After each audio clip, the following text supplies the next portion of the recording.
우리 하나님 말씀은 우리 요한복음 11장 1절부터 4절까지 말씀입니다.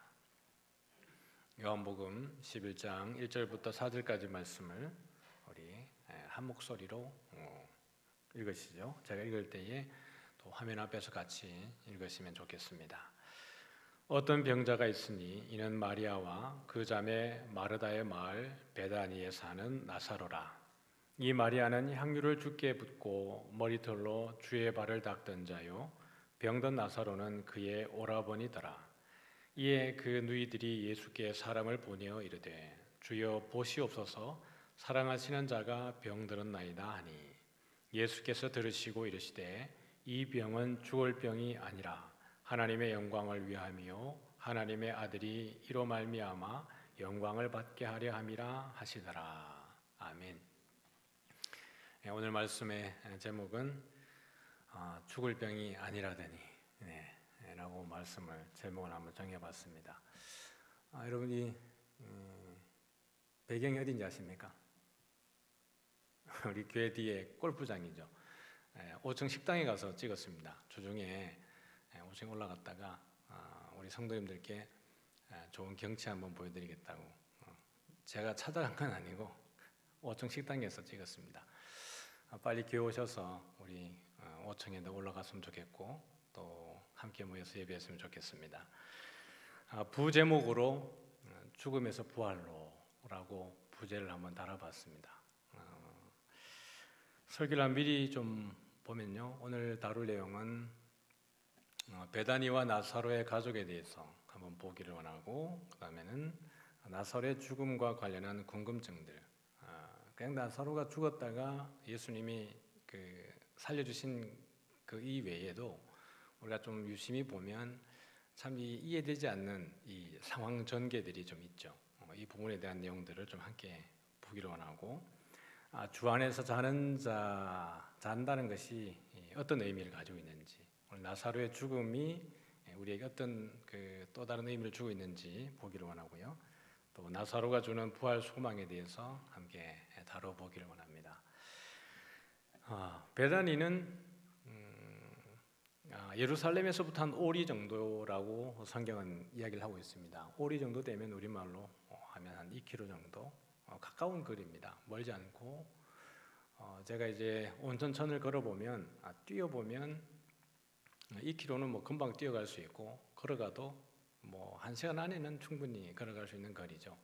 그리고 감람산에 위치를 하고 있고요.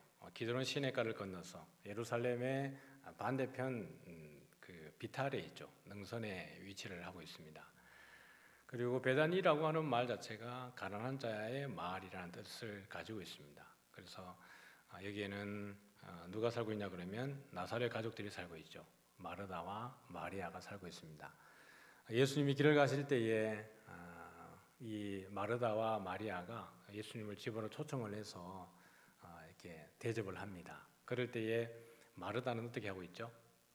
예수님 대접하느라고 분주하게 일을 하고 있고, 마리아는 예수님의 발 아래 앉아서 말씀을 듣고 있습니다. 그때 마르다가 예수님에게 내 동생이 지금 일을 안 돕고 있고 좀 그게 말씀만 듣고 있는데 좀 일하라고 해주십시오라고 얘기를 하죠. 예수님께서 네가 많은 일로 지금 많이 분주하고 있다. 그러나 마리아는 이 좋은 편을 선택을 했다. 이렇게 얘기를 합니다. 그래서 우리는 늘 보면 이제 마르다보다는 마리아를 칭찬을 하기를 원하는데 뭐 그런 건 아닙니다. 나중에 그 부분을 더 다룰 수 있으면 다루겠지만 그런 부분은 아니고, 오늘 마르다의 입에서 아주 중요한 고백이 고백되어지는 것을 볼 수 있습니다. 이 나사로가 살던 그 동네가 바로 베다니였고, 오늘 이 나사로를 소개할 때 어떤 병자가 있다 이렇게 나사로를 소개를 하고 있습니다. 그리고 예수님의 승천하신 곳도 사실은 이 베다니 지역입니다. 사도행전 누가복음 24장 50절에 가보면 예수님께서 베다니 앞까지 가셔서 제자들을 데려가셔서 거기에서 그들을 축복하시고 그들이 보는 가운데에 올려가십니다. 그래서 이 감람산은 이들이 안식일에 가기에 가까운 거리였다 이렇게 이야기를 하고 있습니다. 그래서 감람산에서 성천을 하셨고 그들이 보는 가운데 올리심을 당했고 또 오신다고 약속을 하셨지만 그 감람산의 위치가 베다니 앞이라는 것을 누가복음과 사도행전에서 우리에게 이야기를 해주고 있는 거죠. 그러면 오늘 이 스토리는 아주 의미가 있습니다. 왜냐하면 나사로의 죽음과 부활을 이야기하고 있고 또 예수님이 부활하셔서 승천하시는 곳이 베다니이기 때문에 그래요. 그래서 오늘 이 본문을 같이 한번 나눠보면서 우리가 지금까지 조금 생각했던 분들도 있지만 생각하지 못했던 부분들도 함께 또 다루었으면 좋겠습니다. 예수님은 왜 이틀을 더 머무르셨는가? 분명히 사랑하시는 자가 죽었다 이렇게 얘기합니다.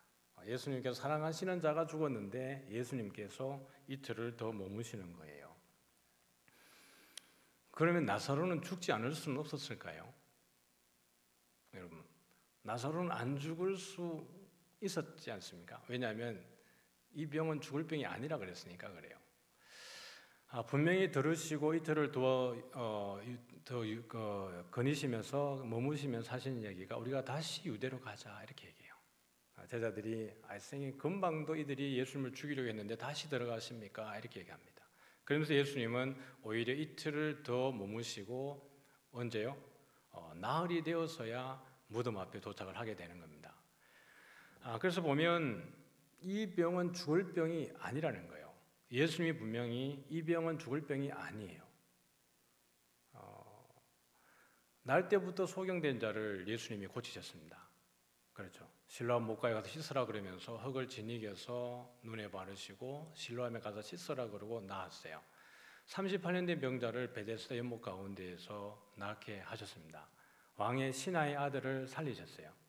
그러면 그가 사랑하시는 자이기 때문에 오히려 가지 않고도 살릴 수 있지 않았을까요? 예를 들면 나사로가 죽었다라는 이야기를 전했을 때 이것을 듣고 난 이후에 예수님께서 야 가라 나았다 이렇게 하면 나을 거 아니에요. 그런데 예수님은 그렇게 하지 않고 이틀을 더 머무신 이후에 다른 곳으로 가셨다가 늦게서야 오게 되어지는 거예요. 그러면서 하는 이야기가 이것은 죽을 병이 아닌데 무엇을 위한 거죠? 하나님의 영광을 위한 것이고 하나님의 아들이 이로 말미암아 영광을 받게 하려 함이라 라고 이야기를 합니다. 목적이 있다라는 거예요. 또한 이는 너희로 믿게 하려 함이라는 거예요. 너희가 그곳에 있지 않은 것을 감사히 생각한다, 여긴다. 오히려 너희들이 그곳에 있지 않고 나와 함께 있기 때문에 감사하다. 그러고 나서 이 일로 인해서 너희가 믿기를 원한다 이렇게 얘기합니다. 나사로가 죽은 거죠. 이 스토리는 우리가 9장 가보면 날 때부터 소경된 자들에게 제자들이 묻습니다. 선생님, 이 사람의 죄 때문입니까? 복에 맹인이 된 것이 아니면 부모의 죄 때문입니까? 라고 이야기할 때 예수님이 이 사람이나 그 부모의 죄로 인한 것이 아니라 그에게서 하나님이 하시는 일을 나타내고자 하심이라 라고 이야기를 합니다. 그러니까 오늘 나사로가 지금 병들었는 것이 죽을 병이 아닌데 이 사람이 병든 것은 무엇을 위함이냐면 하나님의 영광과 이 과정을 통해서 결국 하나님의 아들이신 예수님이 영광을 받고 또 너희들은 믿게 하려고 한다. 이것이 날 때부터 맹인된 자에게 말씀하셨던 것과 같은 맥을 가지고 있습니다. 죽을 병이 아니라는 거예요. 이 병은 죽을 병이 아니다. 많이 아픈데 어디까진 가지 않아요? 죽음으로까지 갈 건 아니다는 거예요. 그런데 예수께서 와서 보시니 나사로가 무덤에 있은 지 이미 얼마예요? 나흘이에요. 와서 보니 무덤에 있은 지 나흘이면 이는 어떻게 됩니까? 죽은 지 나흘째라는 이야기입니다. 그러니까 예수님이 왔을 때는 이미 나흘이 지났다는 것은 뭐가 안 된다는 거예요? 소생이 안 된다는 거예요. 우리가 요즘도 이제 장례를 치르면 보통 며칠 장을 합니까? 3일 장을 하고 옛날에는 시골에서는 5일 장도 치렀습니다. 지금 우리가 3일 장을 하다가 장례 일정이 안 맞을 때 4일 장을 치르게 되는데요. 3일 장을 하게 되는 이유가 무엇이죠? 죽었다고 생각하고 관에 입관을 했는데 나중에 깨어나는 경우들이 종종 있었습니다. 실질적으로. 그래서 그런 일들을 확실히 증명하기 위해서 3일이라는 시간이 지나면 깨어나기가 희박하다, 완전히 죽었다라고 확정하는 시간이 보통 3일을 잡습니다. 그래서 옛날에는 5일까지 해서 5일장을 했는데 요즘에는 3일장을 하죠. 이미 나흘이라는 말은 소생 불가하고 완전히 죽었다라는 이야기입니다. 나중에는 그 돌을 굴려내라 그랬을 때 뭐라 그러죠? 이미 냄새가 난다 이렇게 얘기를 하는 거예요. 나사로는 완전히 죽은 거예요. 살아날 수 없다는 이야기를 하고 있습니다. 베다니는 예루살렘에서 가깝기가 몇 일이 됐다고요? 한 5리쯤 되었다. 그러면 예수님께서 사랑하시는 자가 죽었다라는 이야기를 들었을 때에 굳이 말씀으로 나사로가 나았다라고 말씀하지 않으셔도 제자들과 함께 걸어가셔도 얼마 되는 거리예요? 1시간 아니면 충분히 도착할 수 있는 거리입니다. 그럼에도 불구하고 예수님이 가지 않으신 거예요. 죽을 병이 아닌데 예수님이 도착했을 때는 이미 죽었습니다. 그러면 우리는 여기에서 이 사건이 주는 의미와 예수님이 하시는 이 행위 가운데에 무언가 의미가 있다라는 거예요. 그러면 예수님은 고의적으로 나사로를 죽인 겁니까? 나사로를 죽인 것은 예수님이었을까요? 아닌 거예요. 우리가 예수님 믿고 어려움을 당했을 때 간절히 기도하면 하나님이 들어주시면 좋은데 안 들어주시는 것 같은 경우들이 많죠. 그래서 하나님이 계신가? 하나님 내 기도 들으시는가? 하나님 나를 사랑하시는가? 라고 의문을 제기할 때가 있습니다. 분명히 우리가 기도할 때 하나님이 그런 감동도 주셨고 또 응답도 주셔서 이것이 속히 해결될 것 같았는데 해결되지 않고 더 일이 꼬여버리게 되었을 때 혼란스럽죠. 분명히 우리가 새벽마다 나와서 부르짖었고 또 특별히 작정을 해서 기도하고 금식하고 그렇게 했을 때 너무나 선명하게 많은 기도하는 사람들의 입을 통해서 하나님이 그렇게 하실 거야 라고 했는데 일이 그렇게 진척되지 않았을 때, 진행되지 않았을 때 우리의 마음은 답답한 거예요. 가족을 잃어보셨습니까? 가족을 잃어보면 우리가 수명이 다해서 아주 장수하시다가 평안하게 돌아가시는 경우에는 가족들의 상처가 그렇게 크지 않습니다. 왜냐하면 그 과정 속에 가족들이 마음으로 다 이미 준비하고 있기 때문에 그래요. 가실 날이 멀지 않았구나. 그리고 평안하게 또 장수하시다가 주님 품에 안기는구나. 이렇게 될 때에는 그렇게 큰 충격보다는 오히려 위로와 감사가 있죠. 저도 저희 선친께서 오랜 그 병상 중에 계시다가 간암 말기로 이렇게 돌아가셨는데요. 또 알코올 중독으로 오래 그렇게 힘들어하셨습니다. 그 마지막을 이제 제가 수발을 다 했는데 험한 모습도 보기도 하고 또 오랜 그 병간호를 했었습니다. 그런 가운데에 제 안에 드는 마음은 하나님이 빨리 데려가셨으면 좋겠다. 이게 제 기도 제목이었습니다. 하나님 제발 빨리 우리 아버지 데려가 주십시오. 라는 게 기도 제목이었어요. 왜냐하면 그 병상에서 아픈 시간이 너무 힘든 시간이니까 그 고통과 아픔이 길어지니까 하루라도 빨리 하나님이 데려가시면 좋겠습니다. 라는 게 기도 제목이었어요. 그리고 실질적으로 그렇게 소전하셨을 때 참 감사했습니다. 평안했고 이제 이 땅에서의 모든 고난은 아픔은 끝이 났다. 이제 영원한 안식 속에 쉬신다는 것에 대한 위로가 있었습니다. 그런데 그렇지 않고 저희 둘째 형님이 소전하셨을 때는 물론 둘째 형님이 먼저 저희 아버님보다 먼저 소전했습니다. 그런데 그때에는 이 감당할 수 없는 분노와 하나님에 대한 예수 믿지 않을 때였는데 하나님에 대한 분노와 이해할 수 없는 상황에 대한 그 충격들이 되게 컸습니다. 지금 여기 마르다와 마리아가 그 오빠 나사로가 죽었을 때 분명히 예수님이 사랑하시는 자인 걸 알고 있었고 예수님이 너무나 아끼는 가족이었습니다. 그런데 예수님께 분명히 이야기했음에도 불구하고 오리밖에 되지 않는데 예수님이 오지 않는 거예요.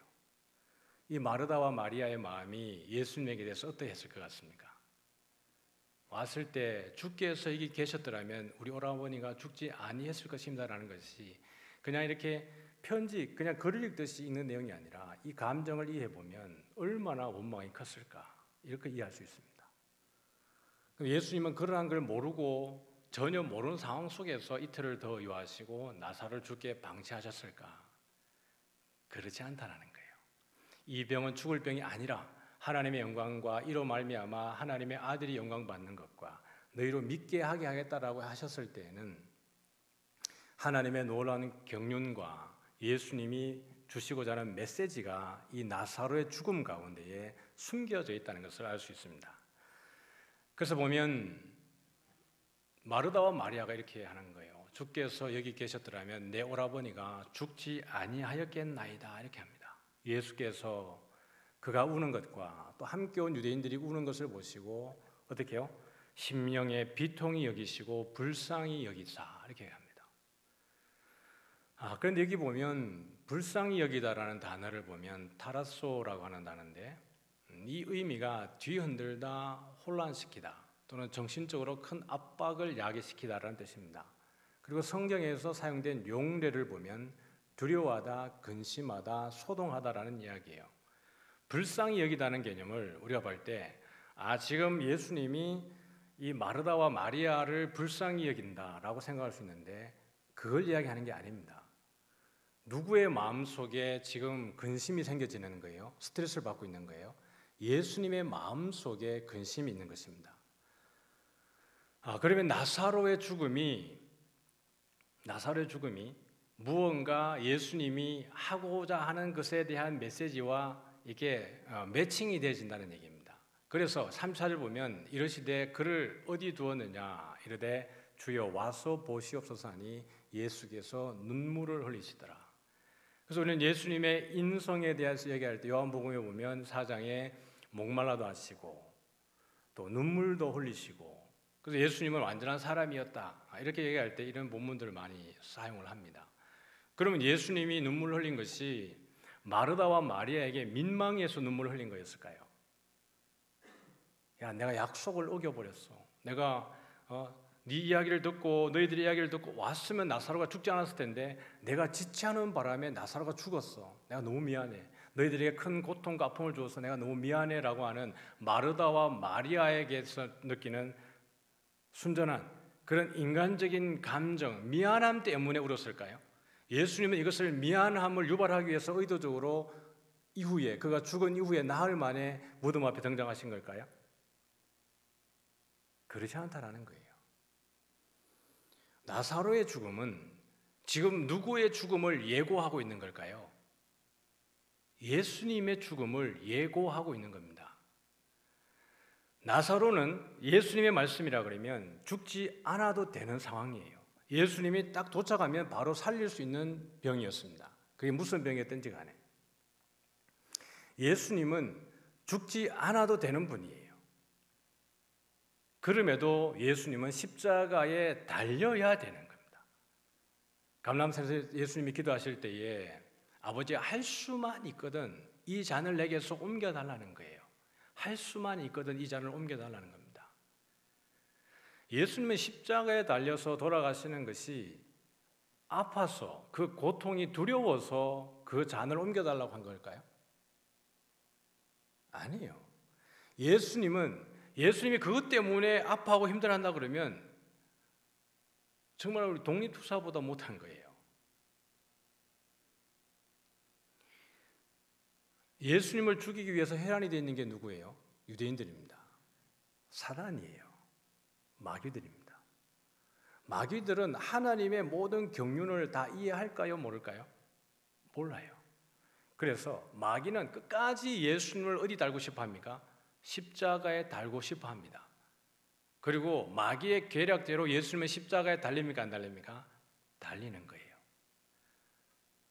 그러면 예수님이 그것을 죽었을 때에 이것은 적어도 누구의 승리로 보여져요?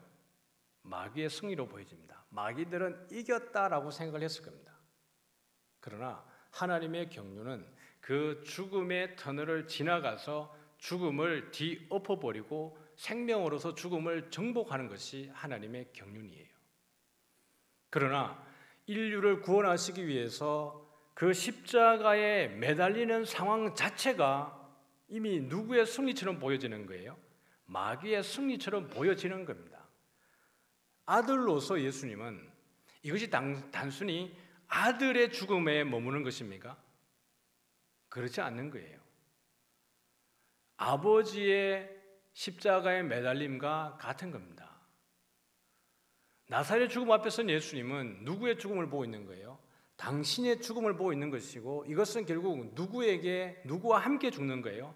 아버지와 함께 죽는 것과 같은 고통인 겁니다.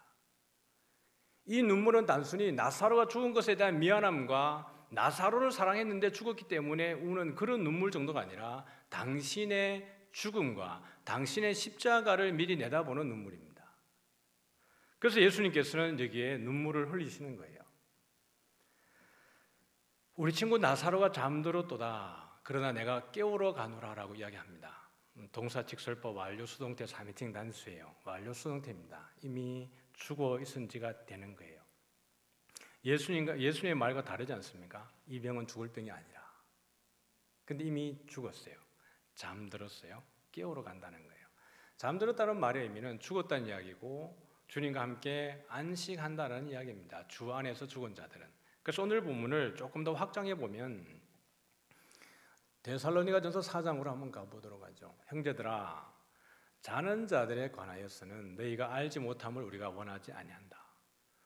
그러니까 자는 자들에 대한 이야기를 하고 있는 거예요. 현재 분사 수동태, 남성 복수 속격, 소유격입니다. 현재 분사예요. 이미 자는 자들, 죽어 있는 자들에 관해서 너희들이 알기를 원한다. 이렇게 이야기를 하고 있습니다. 예수께서 죽으셨다가 다시 살아나심을 믿을진데 믿습니까? 아멘. 그러니까 나사로의 죽음과 부활은 누구의 죽음을 예고하는 거예요?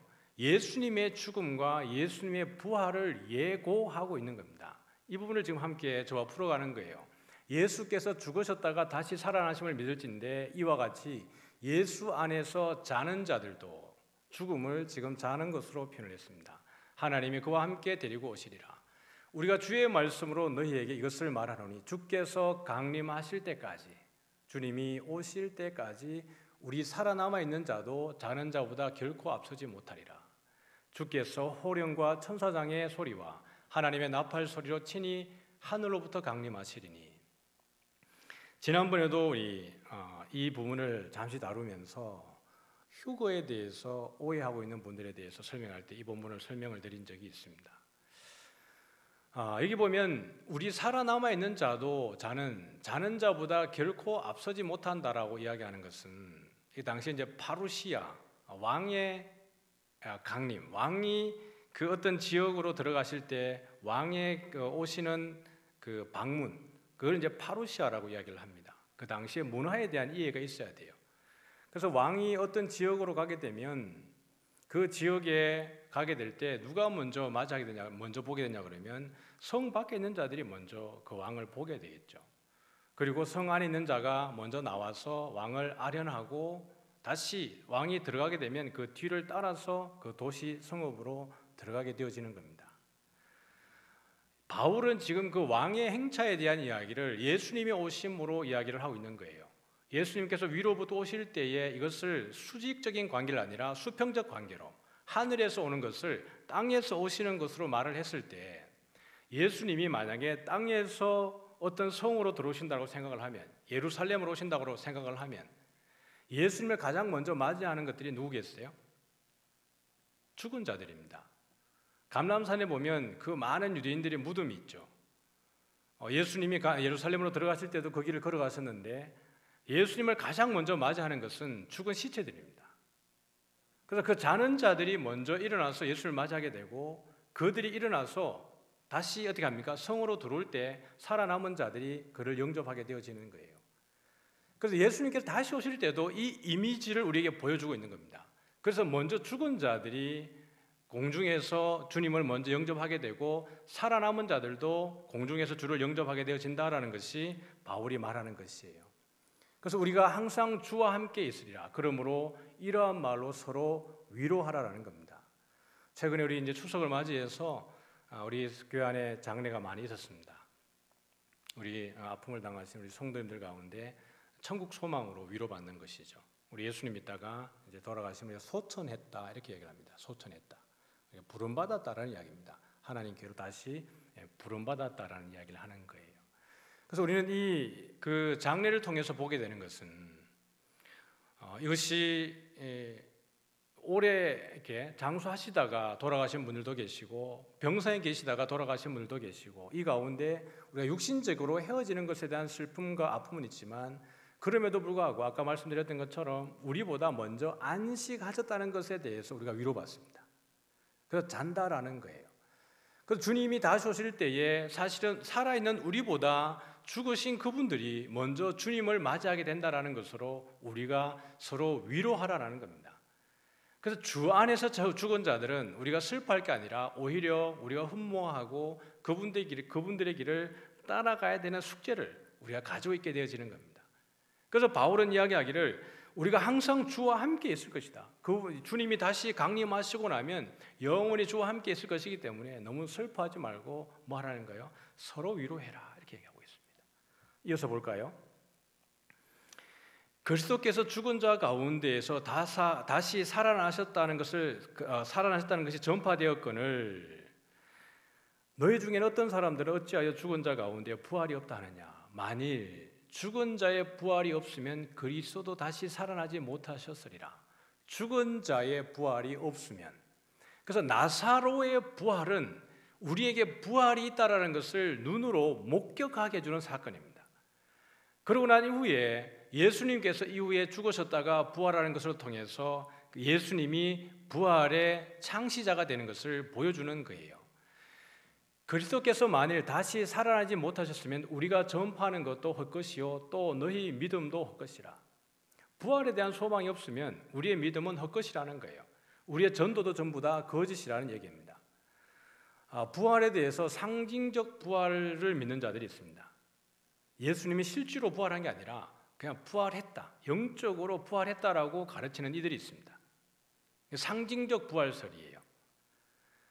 그 로마 군병들이 무덤을 지키고 있다가 나중에 예수님이 시신이 사라졌을 때 그 대제사장에 가서 이야기했을 때 유대인들이 뭐라 그러는 거예요?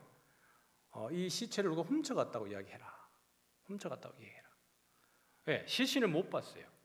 그러고 난 이후에 실질적으로 부활한 게 아니라 그냥 그 상징적 부활설을 말하는 사람들이 그 진짜 살아난지 안 살아난지 모르지만 예수님이 상징적으로 부활했다는 것을 믿는 것, 그렇게 가르치는 이들이 있는 거예요. 그렇다 그러면 우리의 믿음은 헛것입니다. 거짓입니다. 우리의 증거하는 것도 헛것이에요. 만일 죽은 자가 다시 살아난 일이 없으면 하나님이 그리스도를 다시 살리지 아니하셨으리라. 만일 죽은 자가 다시 살아나는 일이 없으면 그리스도도 다시 살아나신 일이 없었을 터이요. 그래서 나사로가 죽었다가 다시 살아나는 일이 없으면 예수님이 부활이 없는 거예요. 그래서 이 나사로의 죽음과 부활은 누구의 죽음과 부활을 보여주는 거예요? 예수님의 죽음과 부활을 보여주는 겁니다. 그래서 잔다라고 말하는 것은 무엇을 전제하는 거예요? 깨어난다는 걸 전제하는 거예요. 그래서 여러분, 우리는 매일 아침 무엇을 경험하고 있어요? 부활을 경험하고 있습니다. 어젯밤에 여러분들이 주무셨다가 아침에 눈을 딱 떴잖아요. 무엇을 경험하는 거예요? 사실은 부활을 경험하는 거예요.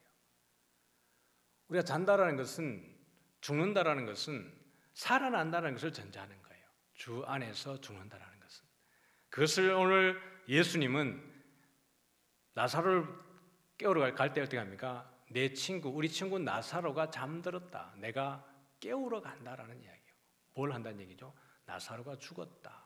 내가 나사로를 뭐 하러 가겠다는 거예요? 살리러 가겠다는 거예요. 그러면 죽은 자를 살리는 권세를 누가 가지고 있다고 이야기하는 거예요? 예수님이 가지고 있다라는 겁니다. 그래서 이 병이 죽을 병이 아니라고 말하는 것은 육신적으로 물리적으로 죽는 걸 말하는 게 아니라 영적으로 또는 내세적으로 영원한 것에 대한 이야기를 하고 있는 거예요. 나사로가 지금은 죽었지만 내가 그를 살려낼 것이라는 이야기를 하고 있는 겁니다. 영원한 죽음, 불못에 들어가는 것이 아니라 나사로가 분명히 죽을 것이지만 내가 그를 살려내겠다라는 말씀을 그렇게 하신 거예요. 이 말을 문자적으로 본 이들에게는 야속하고 억울하고 원망과 그런 답답한 마음이 복합적으로 섞여 있었겠지만 예수님은 이 일들을 통해서 누가 영광 받으시길 원하는 거예요? 하나님이 영광을 받으시고 이로 말미암아 하나님의 아들도 영광을 받을 뿐만 아니라 누구를? 제자들을 믿게 하는 거예요. 아, 이 예수님이, 우리 주님이 생명을 살려내는 분이구나. 부활을 만들어내고 부활을 이끌어내고 부활의 창조자가 우리 이분이구나라는 것을 그들 하여금 믿게 하는 거예요. 그래서 나사로의 죽음의 사건은 단순히 예수님이 가져서 죽은 나사로를 살려내는 능력자를 이야기하는 게 아니라 예수님 당신의 죽음을 보여주는 것이며 또한 예수님 당신이 생명의 주관자라는 것, 죽은 자를 살려낼 수 있는 분인 것을 보여주는 거예요. 그래서 예수께서 이르시되 내 오라비가 어떻게 한다는 거예요? 다시 살아나리라는 거예요. 마르다가 이르되 마지막 날 부활 때에는 다시 살아날 줄을 내가 아나이다. 예수님께서 나는 부활이요 생명이니 나를 믿는 자는 죽어도 살겠고 무릇 살아서 나를 믿는 자는 영원히 죽지 아니하리니 이것을 내가 믿느냐. 근데 이 이야기를 하기 위해서 필요했던 게 뭐예요? 나사로가 죽었다는 거예요. 나사로의 죽음이 필요한 겁니다. 마르다와 마리아는 선생님, 주님, 당신이 여기 있었으면 내 오라비가 안 죽었을 것입니다 라고 이야기하는 거예요. 그러나 그 오라비가 죽음으로 인해서 예수님이 나흘이 지나서 무덤 앞에 딱 등장을 했을 때에 이 사건을 통해서 마르다가 뭐라고 고백하게 돼요? 이르되 주여 그러하니이다. 주는 그리스도시요 세상에 오시는 하나님의 아들이신 줄 내가 믿나이다. 자기 오라버니의 죽음을 통해서 예수님께서 그렇게 말씀하심을 통해서 이 마르다의 고백이 뭐예요? 주는 그리스도시요 세상에 오시는 하나님의 아들입니다. 누구의 고백입니까? 베드로의 고백이에요.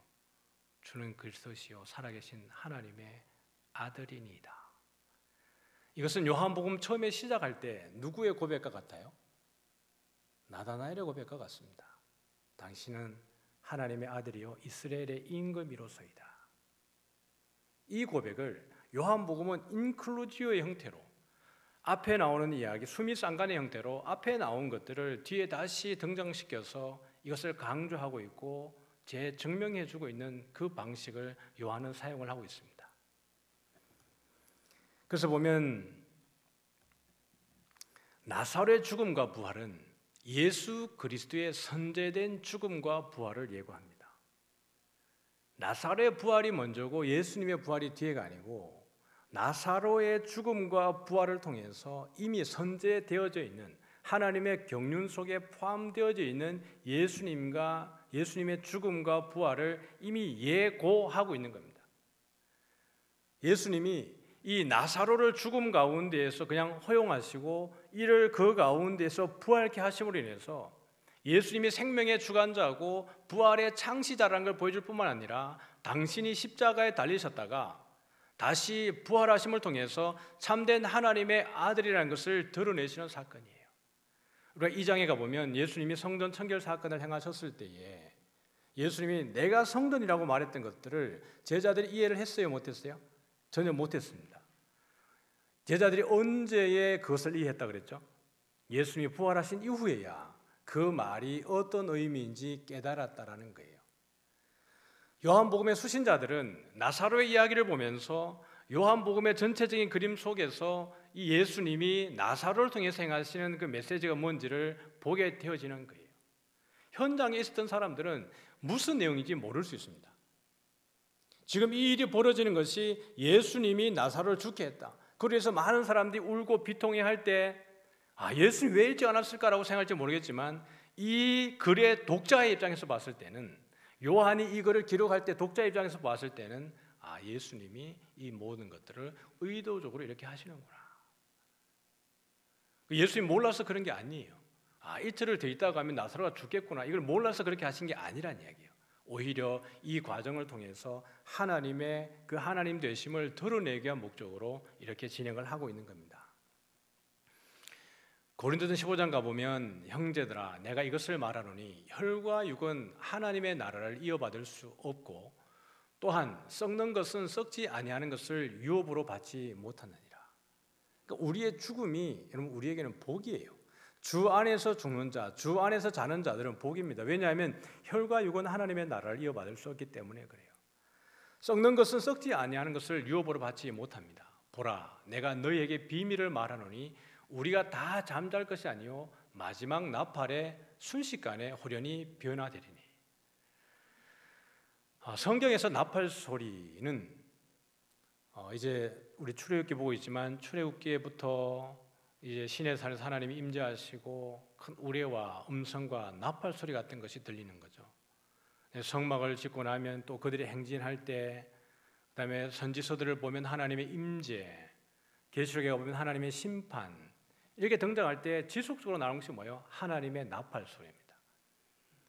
이것은 믿는 자들에게는, 주 안에 있는 자들에게는 주님이 오신다는 하나님의 임재, 하나님의 재림, 하나님의 도래에 대한 메시지지만 주 안에 있지 않는 자들, 주 밖에 있는 자들에게는 뭐죠? 심판의 메시지입니다. 그러므로 주 안에서 자는 자들이 복이 있는 거예요.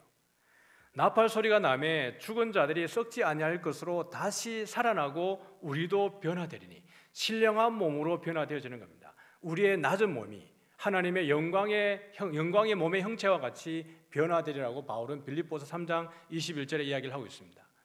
이 썩을 것이 반드시 썩지 아니할 것을 입겠고 이 죽을 것이 죽지 아니함을 입으리로다. 이 썩을 것이 썩지 아니함을 입고 이 죽을 것이 죽지 아니함을 입을 때에는 사망을 삼키고 이기리라고 기록된 말씀이 이루어지리라. 이 썩을 것이, 우리의 썩는 이 육체가 반드시 썩지 아니할 것을 입고 죽을 것이 죽지 아니함을 입습니다. 그래서 결국은 예수님의 부활을 통해서 예수님이 나사로를 다시 살려줌으로 인해서 뭘 보여주신 거예요?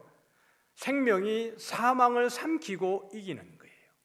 생명은 누구에게 있습니까? 우리 주님에게 있습니다. 사단의 권세가 예수님을 십자가에서 못 박았을 때 예수님이 죽었다라고 생각하고 그들은 기뻐했을 수 있습니다. 왜요? 사단은, 천사는 절대로 하나님의 경륜을 다 이해하지 못합니다. 그래서 예수님의 십자가의 죽음은 사탄에게는 승리였어요. 순간적으로. 그러나 생명 되신 예수님이 그 죽음을 뒤엎고 정복하고 일어서시는 거예요. 그래서 주 안에서 죽는 자들은, 자는 자들은 소망이 있고 주 안에서 죽는 자들은 복이 있는 겁니다. 그래서 이미 우리보다 먼저 주 안에서 자는 자들, 주 안에서 돌아가신 분들, 소천하신 분들은 뭐예요? 복받은 자들입니다. 그러므로 크게 위로받으시기를 소원합니다.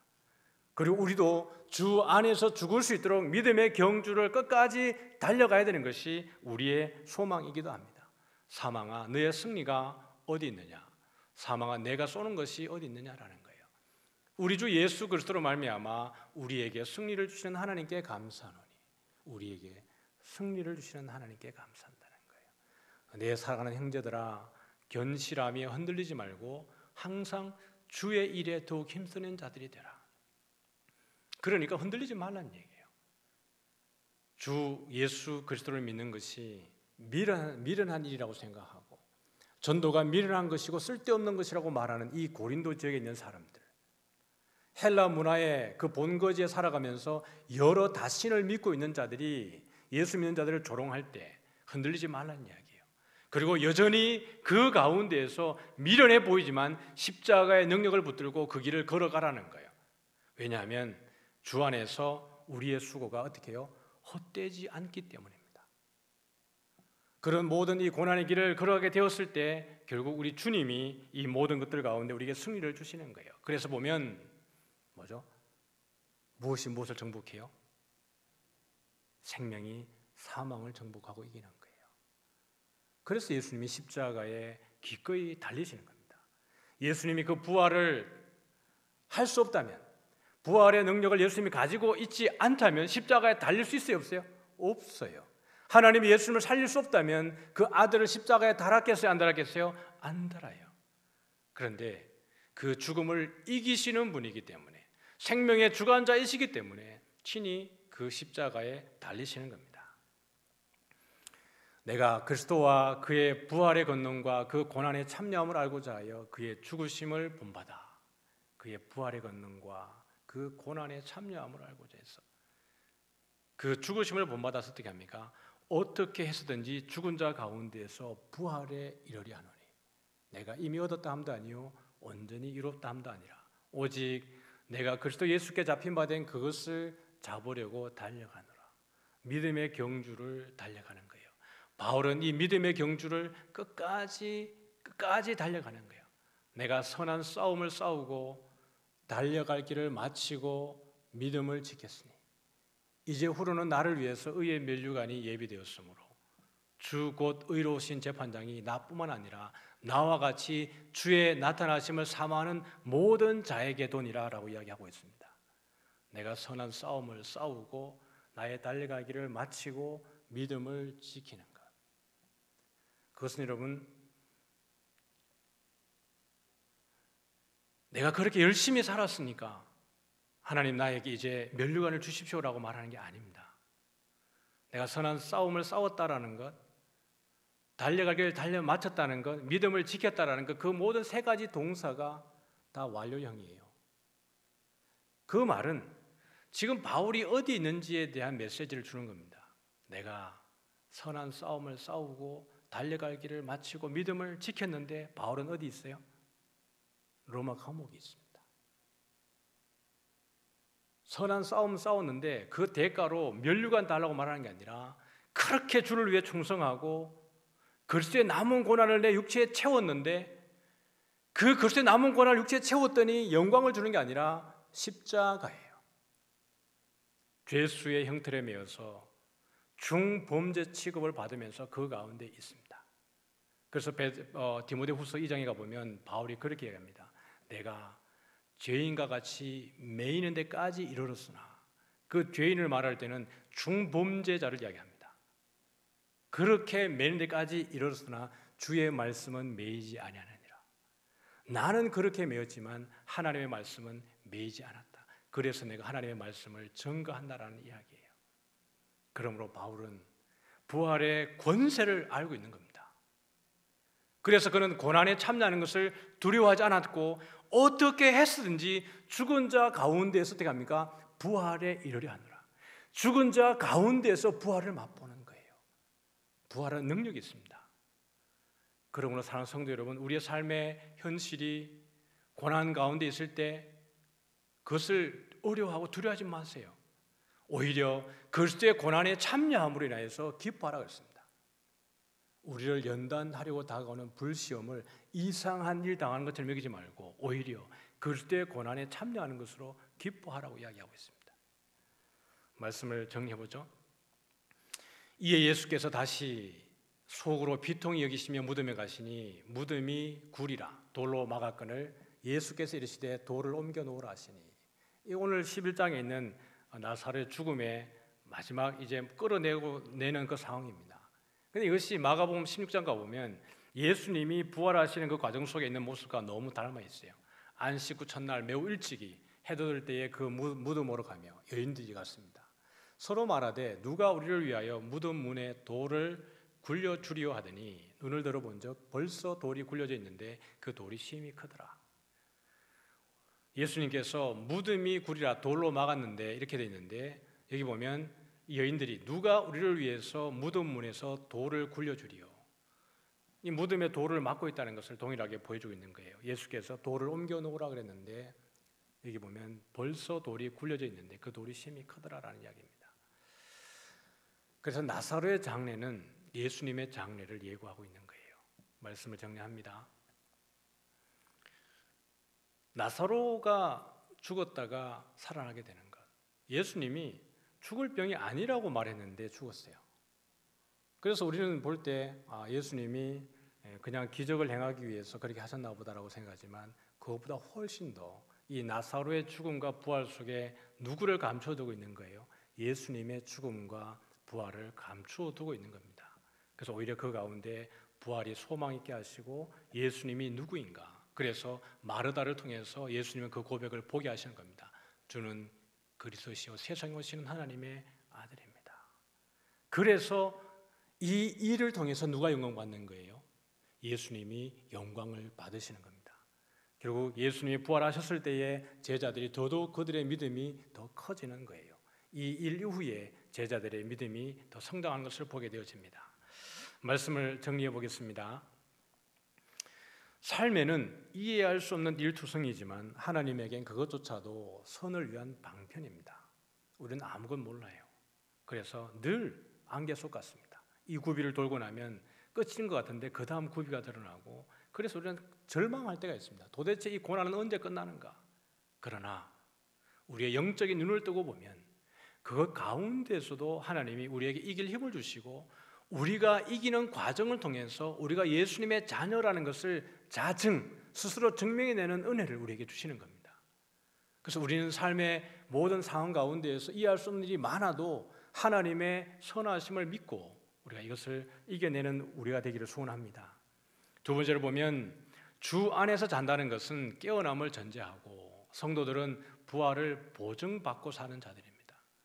우리가 예수 안에 있다는 것은 부활을 보증받은 거예요. 누가 뭐라 그래도, 우리가 힘들고 아파도 우리가 부활을 보증받은 자들이고, 주 안에서 먼저 자는 자들은 이 부활에 이미 참여하고 있는 자들인 줄 믿습니다. 그러므로 이번에 특별히 장례를 당하신 가정에서는 이 본문을 통해서 많은 위로가 있으시기를 주님의 이름으로 축복합니다. 예수님의 부활에 참여한 자들은 고난도 받아야 하며 그리스도의 남은 고난을 몸에 지닌 자들입니다. 항상 꽃길을 걷는 게 아니라 오히려 그리스도를 따르면 그리스도가 당한 결과를 우리도 누리게 되는 거예요. 주님이 가신 길을 누가 걸어가죠? 바울이 걸어가요. 내가 그리스도를 본받은 것처럼 나를 본받으라고 말하는 것이 바로 바울입니다. 우리는 바울을 통해서 예수님의 가신 그 고난을 우리 몸의 육체에 채우고 가는 것이에요. 우리 비대면 예배 동안 우리 성도님들 많이 고생하셨습니다. 우리 예배 시간 또 예배 처소에서 또 예배 드리는 것이 쉽지 않았을 텐데, 그럼에도 불구하고 시간마다 예배 자리에 나오고 또 그 경건의 능력으로 주님을 예배하는 그 시간들 많이 고생하셨습니다. 다음 주부터는 우리 대면으로 만나기를 축복합니다. 마지막입니다. 마르다의 고백이 나의 고백이 되기를. 주는 그리스도시요 세상에 오시는 하나님의 아들입니다. 오늘도 이 고백을 하는 가운데에 또 믿음으로 승리하는 저와 여러분 되어지기를 주님의 이름으로 축복합니다. 우리 다 같이